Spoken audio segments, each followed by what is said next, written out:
Hello friends, good morning. आज हम height and distance शुरू करते हैं। देखिए, सबसे पहले हमें इसके बारे में पता होना चाहिए कि हाइट एंड डिस्टेंस हम कैसे निकालते हैं, कि इसका मीनिंग क्या है। मतलब हाइट और डिस्टेंस है क्या। यहाँ पे हम क्या करते हैं, किसी भी टावर की हाइट निकालनी है, कोई भी टावर खड़ी है तो उसका एंगल ऑफ एलिवेशन क्या है, एंगल ऑफ डिप्रेशन क्या है, या फिर उसकी शेडो कितनी है। ठीक है। तो उसमें हमें ना कुछ दो तीन अगर हमें तीन चीज़ें निकालनी, हमें तीन दो चीज़ें दी गई हैं, हमें तीसरी निकालनी है, ऐसा कुछ हमें इसमें करना है। तो हम पढ़ते हैं अभी। सबसे पहले हम पढ़ेंगे कि एंगल ऑफ एलिवेशन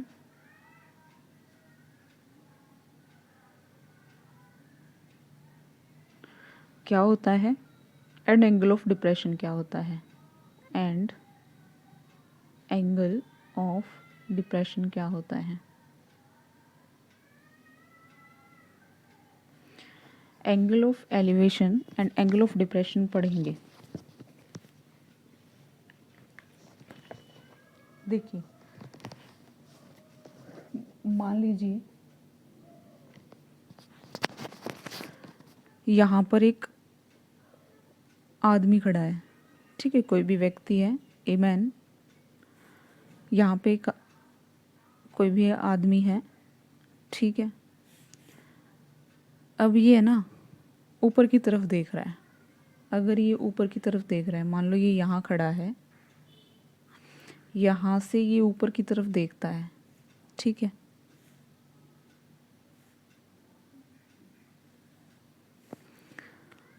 यहाँ से ये ऊपर की तरफ देख रहा है। ये कोई भी, मान लो यहाँ पे एरोप्लेन जा रही है कोई।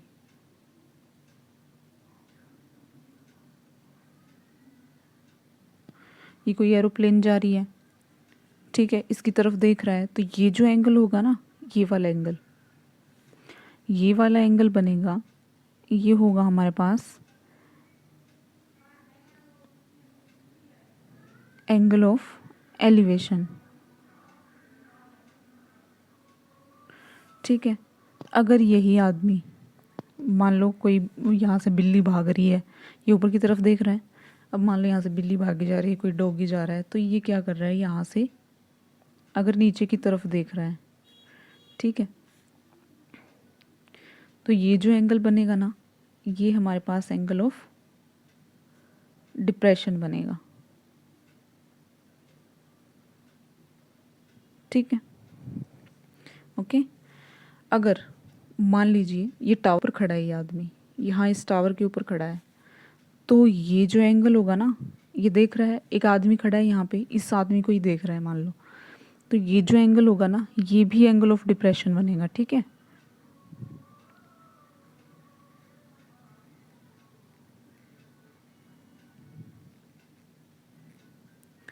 ये भी क्या होगा, एंगल ऑफ डिप्रेशन होगा। अब सबसे ज़्यादा कन्फ्यूजन किस चीज़ में होता है कि जब हम यहाँ पे साइन कॉस और टेन निकालना होता है ना, हमें एंगल निकालना होता है, कॉस 30 कॉस 60। मतलब जब ये है हमारे पास एक, ये कहेगा कि ये एक टावर है, इसकी शेडो इतने मीटर पे है और इस टावर की हमें हाइट निकालनी है और हमें एंगल ऑफ एलिवेशन दिया गया है 30 डिग्री। ठीक है। ये हमें गिवन है। तो क्या निकालते हैं, देखो ये क्या होते हैं, साइन कॉस और tangent. P by H sine. हमने एक ट्रिक याद की थी, पंडित बद्री प्रसाद हर हर बोले, है ना।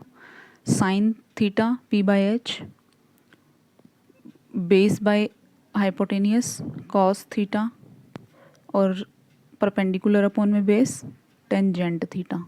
ये था हमारे पास, है ना। अब देखिए इन वैल्यूज़ में है ना, इसने हमें गिवन दे रखा है क्या, बेस, और एक एंगल दे रखा है।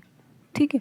मतलब ये एंगल दे रखा है, कोई भी हम देखेंगे, साइन निकालना है, कॉस निकालना है, टेंजेंट निकालना है, और एक हमें बेस दे रखा है इसने, परपेंडिकुलर हमें निकालना है अगर ऐसा कुछ दिया गया है। तो देखिए पी और बी चाहिए हमें। पी और बी इसमें आ रहे हैं ना, पी और बी इसमें आ रहे हैं टेंजेंट में, तो हम क्या निकालेंगे, टेंजेंट थीटा निकालेंगे। ठीक है। Tangent theta that is equal to perpendicular upon में बेस टेंजेंट थीटा, थीटा हमारे पास कितना है 30 डिग्री है, मान लीजिए यहाँ पे बेस की वैल्यू 10 मीटर है, तो ये क्या हो जाएगा परपेंडिकुलर अपॉन में base that is equals to 10, और कॉट 30 की वैल्यू कितनी होती है 1 अपॉन में √3, परपेंडिकुलर के बराबर होगी, अच्छा p/h होगी, परपेंडिकुलर क्या आ जाएगा यहाँ से 10 अपॉन में √3, ठीक है, ऐसे निकालने होते हैं हमें। अब मान लीजिए यहाँ पे हमें परपेंडिकुलर गिवन है, बेस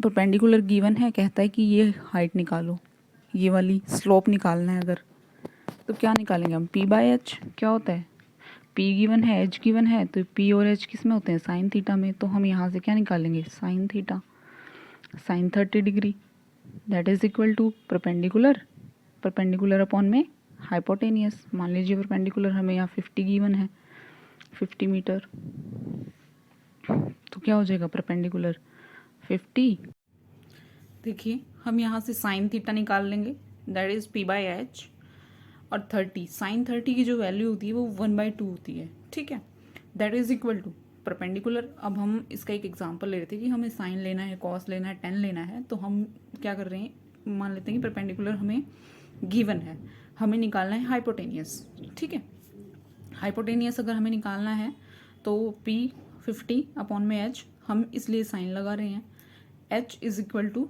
100 मीटर आ जाएगा। ऐसे ही अगर हम कॉस थीटा की बात करते हैं, अगर हमें कॉस 30 निकालना है तो कैसे निकालेंगे, तो हमारे पास क्या क्या होना चाहिए बेस और हाइपोटेनियस होना चाहिए। अब बेस क्या है मान लेते हैं हमारे पास नहीं है बेस, अब हमारे पास हाइपोटेनियस हमने लेट कर लिया कि 100 है, तो बेस अपॉन में hypotenuse that is equal to 100,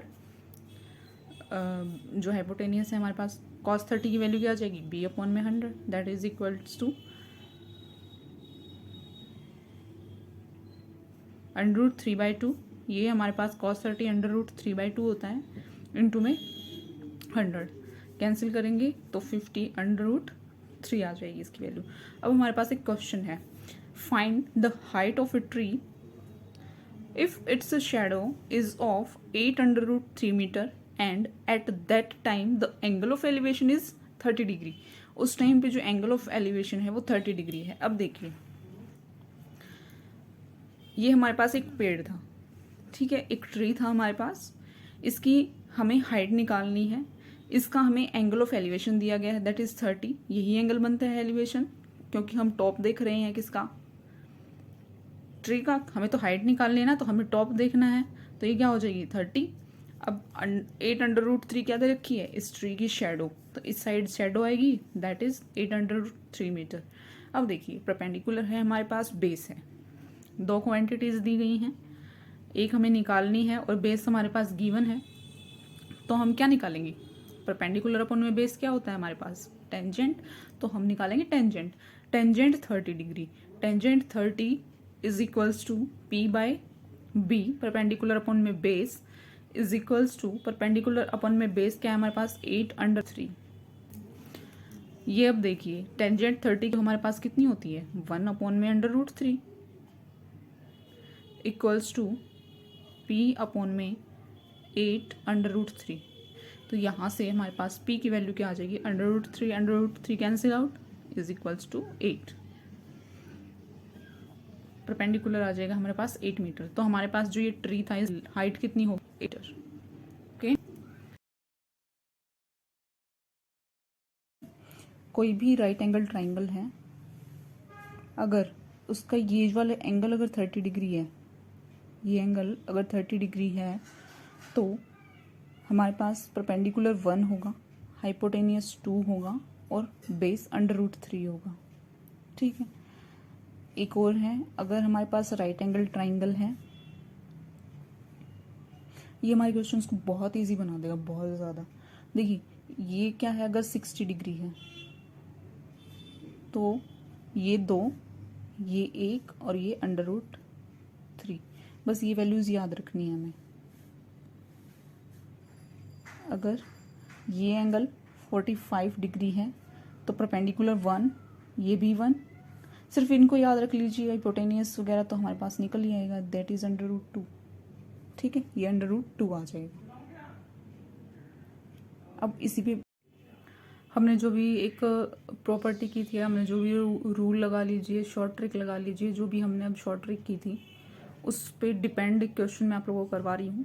A telegraph post is bent at a point above the ground due to the storm. तूफान की वजह से एक टेलीग्राफ पोस्ट था, वो बेंट हो जाता है ग्राउंड से ऊपर, मतलब कहीं से भी बीच में से वो टूट गया, बिल्कुल बीच से टूटा है, 2/3 टूटा है, कितना भी टूटा है वो। Its top just meet the ground at a distance of 8√3 metre. अब जो उसका टॉप है वो 8√3 मीटर डिस्टेंस पे, उसके फुट से 8√3 मीटर डिस्टेंस पे क्या करता है, मिलता है from its foot and makes an angle of 30 degree, और एंगल बनाता है 30 डिग्री का। ठीक है, then the height of the post is, अब पोस्ट की हाइट क्या होगी, देखिए ये हमारे पास पूरा था पोल। ठीक है, मान लीजिए वो यहाँ से टूट जाता है, यहाँ से ये हमारे पास कितना दिया है 8√3, और ये जो है ना वो एंगल बना रहा है कितने का, 30 डिग्री का,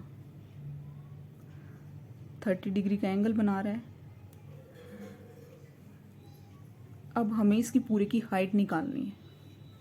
ठीक है, कैसे निकालेंगे, देखिए ये हमारे पास एंगल 30 है। अभी मैंने बताया था कि वहाँ पे अगर एंगल 30 होगा तो परपेंडिकुलर की वैल्यू 1 होगी, हाइपोटेनियस की 2 होगी, और ये हमारे पास क्या होगा √3। ठीक है, हमने मान लिया कि ये कितना है, x है। अगर ये 1x है तो ये 2x हो जाएगा, ये √3x हो जाएगा। अब देखिए ये जो यहाँ से बेंट हुआ है, क्या इसकी और इसकी हाइट सेम नहीं होगी, क्योंकि यहाँ से ये टूटा तो ये तब भी ये गिरा है, ये हाइट बराबर होगी, तो ये कितना हो जाएगा 2x। अब यहाँ से देखिए √3x है, इसकी हमें वैल्यू दी गई है कितनी, √3x की हमें वैल्यू दी गई है 8√3 दी गई है, 8√3। यहाँ से क्या हम x की वैल्यू निकाल सकते हैं कितनी, 8, √3 से √3 कैंसिल हो जाएगा, x की वैल्यू हमारे पास आ गई 8। अब हमें निकालना क्या है, ये पूरी हाइट निकालनी है, x और 2x, that is equal to x + 2x कितना हो जाएगा, equals to 3x। Total height हो जाएगी, और 3x कितना आ जाएगा हमारे पास, 3 × 8, दैट इज इक्वल टू 24। ये हमारे पास आंसर आ गया। ये पाइथागोरस लगकर √3 आ जाएगा। sin 60 क्या होता है, √3/2, परपेंडिकुलर अपॉन में हाइपोटेन्यूज, पाइथागोरस लगकर 1 आ जाएगा। sin 45 1 अपॉन में √2, परपेंडिकुलर अपॉन में हाइपोटेन्यूज, पाइथागोरस से 1 आ जाएगा ये। ठीक है, अब हम क्वेश्चन करते हैं। The angle of elevation from foot of the mountain to its top is 45। ये माउंटेन है, ठीक है,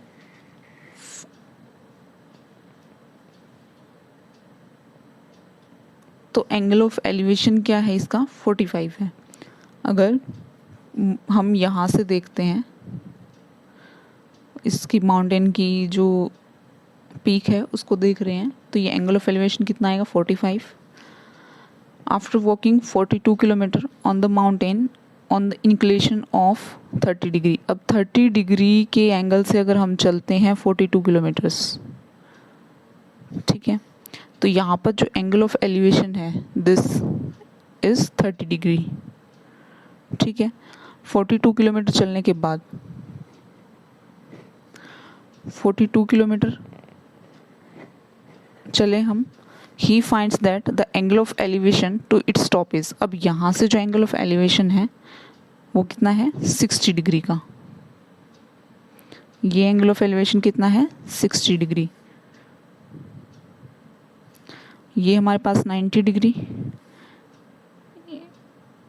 ये हमारे पास यहाँ पे 90 डिग्री, 90 एंड 45, ये पूरा 45 था।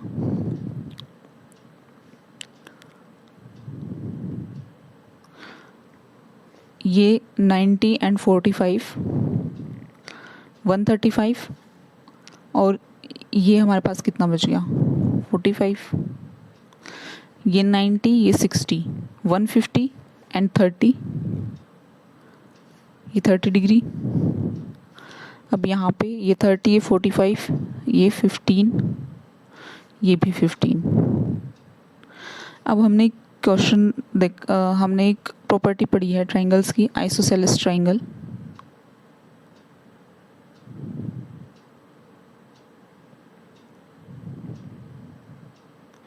आइसोसेलेस ट्राइंगल जो होता है उसकी प्रॉपर्टी क्या कहती है कि अगर ये दो एंगल्स बराबर हैं तो दोनों साइड्स क्या होंगी, ये बराबर होंगी। देखिए यहाँ पे ये 15 डिग्री, ये भी 15, तो क्या हो जाएगा, ये दोनों साइड्स क्या हो जाएंगी, बराबर हो जाएंगी। That is 42 kilometre. ये भी 42 किलोमीटर आ गई इसकी लेंथ। हमें निकालनी है ये हाइट। अब देखिए ये एक ट्राइंगल है। अगर हम sin 60 की वैल्यू देखें, sin 60 कितना होता है, √3/2। ये परपेंडिकुलर, ये हाइपोटेनियस, ये परपेंडिकुलर, ये हाइपोटेनियस, ये √3 और ये हाइपोटेनियस। मीन्स ये वाली वैल्यू 2 और हमें कितनी दे रखी है, 42। 42 किसके बराबर है, 2 के। अब निकालना क्या हमें, √3। ये किसके बराबर आ जाएगा, 21/3। मीन्स ये जो वैल्यू है ना हमारी, ये वैल्यू किसके बराबर आ गई, 21/2।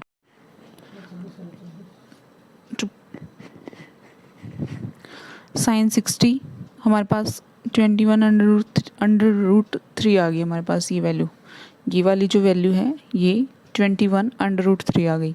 अब पूरी हाइट निकालने के लिए हमें ये भी चाहिए, तो इसके लिए हम क्या करेंगे, ये जो ट्राइंगल था ना हमारे पास, इसको देखते हैं हम। देखिए ये 42 किलोमीटर और हमारे पास ये 30 दिया गया है। अब देखो ये जो sin 30 निकाल लें, अगर हम वो वैल्यू याद नहीं रखते हैं तो कोई दिक्कत नहीं है, इसको हम sin 30 रख के कर सकते हैं। sin 30 क्या होता है हमारे पास, 1/√2, 1/2 होता है। √ तो 45 में आएगा, 1/2। और ये क्या है हमारे पास, परपेंडिकुलर अपॉन में हाइपोटेनियस। 42 क्या है हमारे पास, हाइपोटेनियस। तो 42 की वैल्यू कितनी है, 2। हमें निकालना क्या है, ये परपेंडिकुलर, तो हमें 1 निकालना है। That is equal to 21। ठीक है, तो ये वैल्यू आ गई हमारे पास 21 और ये दोनों साइड्स क्या हैं, पैरेलल, तो ये भी क्या हो जाएगी, 21।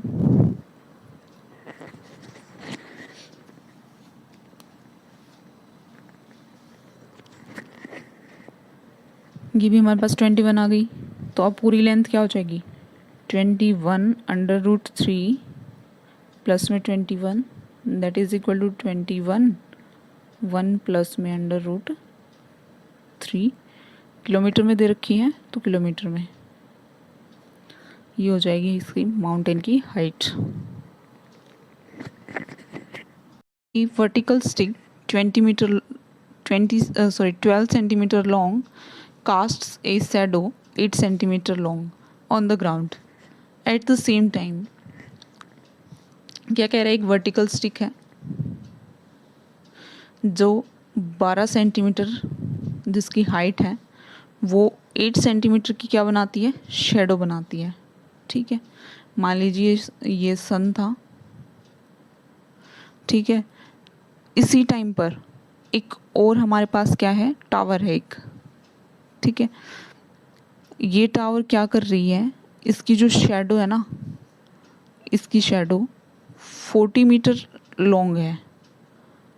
ठीक है, 40 मीटर लॉन्ग क्या बना रही है, ये शेडो बना रही है टावर इसी टाइम पर। तो अगर हम इसका रेशो निकाल लें, इसकी हाइट, इसने हमसे हाइट पूछी ना टावर की, इसकी हाइट और इसकी शेडो का अगर हम रेशो निकाल लें, क्योंकि उसी टाइम पर पूछा है ना उसने, क्योंकि सन के अगर कोई भी चीज़ सन की अगर लाइट में रखी गई है तो वो उसी रेशो में शेडो बनाएगी जिस रेशो में कोई छोटी, अगर हम छोटी चीज़ ले लें चाहे कोई बड़ी ले लें, सेम रेशो में क्या होगी उनकी शेडो होगी अकॉर्डिंग टू हाइट। हाइट कितनी है इसकी 12 सेंटीमीटर और शेडो कितनी है इसकी 8 सेंटीमीटर। तो ये हमारे पास कितनी आ गई, हाइट और शेडो की रेशो आ गई हमारे पास 3:2। ठीक है, अब देखो यहाँ पे हमें क्या दी गई है शेडो, शेडो का रेशो क्या है 2। तो हमने एक और रूल पढ़ा था कि कोई भी चीज़ जो जिसके बराबर दे रखी है उससे तो हम डिवाइड करते हैं, ट्रिक है ये एक छोटी सी, जो जिसके बराबर है उससे डिवाइड करेंगे, जो हमें निकालना है उससे हम मल्टीप्लाई करेंगे।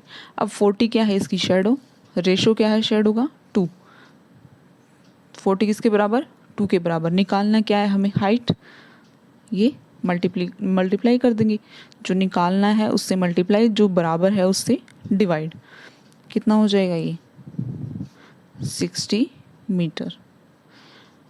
अब ये तो सेंटीमीटर में दे रखा था, तो ये क्या है यहाँ पे जो भी अगर मीटर में होता तो ये मीटर में आती, ये सेंटीमीटर में था तो ये सेंटीमीटर में आएगी।